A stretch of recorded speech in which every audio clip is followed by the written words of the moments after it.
जय श्री राम। मैं मंगलेश पाटीदार आज आपको एक ऐसी कहानी सुनाने जा रहा हूँ जो आपने शायद पहले कभी ना सुनी हो। बाली और हनुमान जी का युद्ध। राम रावण युद्ध तो सुना होगा, लेकिन बाली और हनुमान का युद्ध आपने पहले शायद कभी ना सुना हो। उसको मैं आपके समक्ष कहानी के माध्यम से प्रस्तुत कर रहा हूँ। बाली और सुग्रीव जो है ब्रह्मा जी के मानस पुत्र कहे जाते हैं। बाली को ब्रह्मा जी बहुत सारे वरदान दे देते हैं। उसमें से एक वरदान रहता है कि आपका शत्रु आपके सामने जैसे ही आएगा उसकी आधी ताकत आप में आ जाएगी। तो इससे क्या होता है कि बाली शक्तिशाली बन जाता था, एक तो उसकी शक्ति और आधी अपने शत्रु की शक्ति से। तो बाली ने अपनी शक्ति का प्रयोग करते हुए रावण जैसे तीनों लोकों पर विजय प्राप्त करने वाले पराक्रमी को अपनी कांख में दबाकर 6 महीने तक रखा। तो बाली को कुछ गर्व घमंड हो गया कि मैं जो तीनों लोकों पर विजय प्राप्त करने वाले रावण को यदि अपनी कांख में रख सकता हूँ, तो यानी कि मेरे सामने किसी की इतनी हिम्मत नहीं है जो मुझसे युद्ध कर सके। इसी अहम में बाली जो है एक दिन पूरे जंगल में तहस नहस करने लगता है।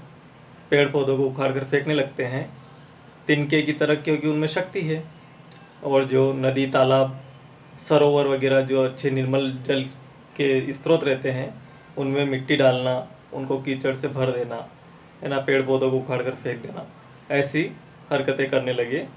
तो वहीं पर क्या है, योग संयोग से हनुमान जी जप कर रहे थे राम नाम का, तो उनको विघ्न पैदा हुआ और उन्हें बाली से कहा कि हे युवराज, आप ये अपनी ताकत का गलत इस्तेमाल कर रहे हैं। आप जो है इसका सही इस्तेमाल कीजिए और लोकहित में इसका प्रयोग कीजिए और राम नाम लीजिए। मुझे जो है आपके इस कृत्य से जो है विघ्न पैदा हो रहा है। तो बाली को थोड़ा गुस्सा आ जाता है और वो बोलते हैं कि जिस राम का तुम नाम ले रहे हो उसे तुम्हारे सिवा और कोई नहीं जानता है ना, मैं उसका नाम क्यों लूँ, है ना। और यदि तुम्हारे राम इतने ही शक्तिशाली हैं तो उनसे बोलो मुझसे युद्ध करें, ठीक है। तो हनुमान जी को गुस्सा आ जाता है।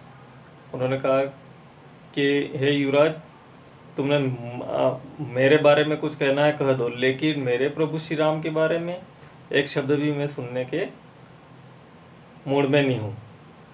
तो तुम श्री राम से युद्ध करने से पहले उनके सेवक से युद्ध करके देख लो। तो दोनों में आपस में चुनौती हो जाती है और बाली कहता है कि फिर ठीक है, कल जो है हम गांव के बीच में, नगर के बीच में दोनों युद्ध करेंगे।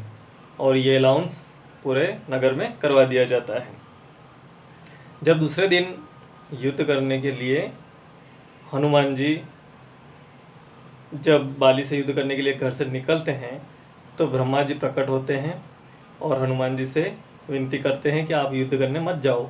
लेकिन हनुमान जी कहते हैं कि यदि मैं युद्ध करने नहीं जाऊंगा तो इतिहास मुझे कायर समझेगा। और दूसरी बात, उन्होंने जो है, युवराज ने जो है मेरे आराध्य के बारे में जो है भला बुरा कहा है, मुझे युद्ध करने के लिए जाना पड़ेगा। तो ब्रह्मा जी उनसे विनती करते हैं और उनसे आग्रह करते हैं कि आप अपनी शक्ति का सिर्फ 10वां भाग लेकर के ही युद्ध स्थल पर जाइए, बाकी 9 भाग जो है आप अपने आराध्य के चरणों में रख दीजिए और युद्ध के पश्चात वापस उन्हें ग्रहण कर लीजिएगा। तो हनुमान जी ब्रह्मा जी का वचन शिरोधार्य करते हुए युद्ध के लिए जाते हैं। और जब अखाड़े में, जो गांव के नगर के बीच में अखाड़ा तैयार कर रखा था बाली ने, उसमें जाते हैं और जब पहला ही पैर जो है वो रखते हैं तो हनुमान जी की आधी ताकत जो है बाली के अंदर प्रवेश कर जाती है और बाली का शरीर जो है फूलने लगता है और उनको ऐसा लगने लगता है जैसे कि 7 समुद्र उनके अंदर समाहित हो गए हों और पूरा रक्त जो है हिल्लोरे लेने लगता है।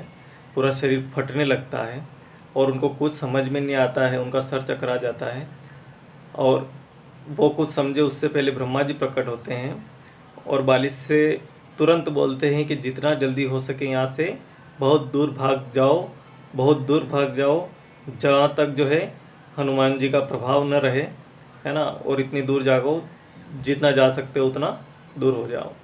तो बाली जो है कुछ सोचे समझे बिना वहाँ से भाग जाते हैं और 100 मील दूर जा कर के गिर जाते हैं और शुद्ध खो दे देते हैं, यानी कि बेहोश हो जाते हैं।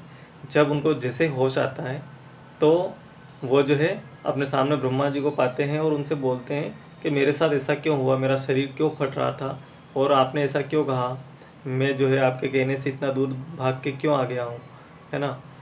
तो ब्रह्मा जी ने उनको समझाया कि तुम जिससे सामना करना चाह रहे थे वो पवन पुत्र, अंजनी पुत्र, सर्वशक्तिमान हैं, उनका सामना तुम नहीं कर पाते। वो तो मेरे आग्रह से जो है अपनी शक्ति का सिर्फ 10वां भाग लेके आए। सोच लो यदि वो अपनी सारी शक्ति लेकर आ जाते तो तुम्हारा क्या हाल होता। बाली को समझ में आ गया कि जो है वो मैं अपनी शक्ति को सर्वशक्तिमान समझता था, वो मेरे लिए अहम था, मैं जो है घमंड में आ गया था। और फिर बाली जो है राम के आराध्य हो जाते हैं, राम को भजने लगते हैं और उन्हीं से मोक्ष प्राप्ति के लिए प्रयत्न करने लगते हैं। तो इस कहानी से तात्पर्य ये है कि हमें कभी भी जो है अपने पैसों का, अपने पद का, है ना, ये अन्य जो किसी भी तरीके से अपने को गर्व घमंड का अनुभव करवाते हैं, ऐसे सभी चीज़ों से दूर रहना चाहिए और समाज के हित के लिए सदैव तत्पर रहना चाहिए। धन्यवाद। यदि आपको अच्छा लगी हो कहानी तो प्लीज़ लाइक, सब्सक्राइब और शेयर अवश्य करिएगा। धन्यवाद।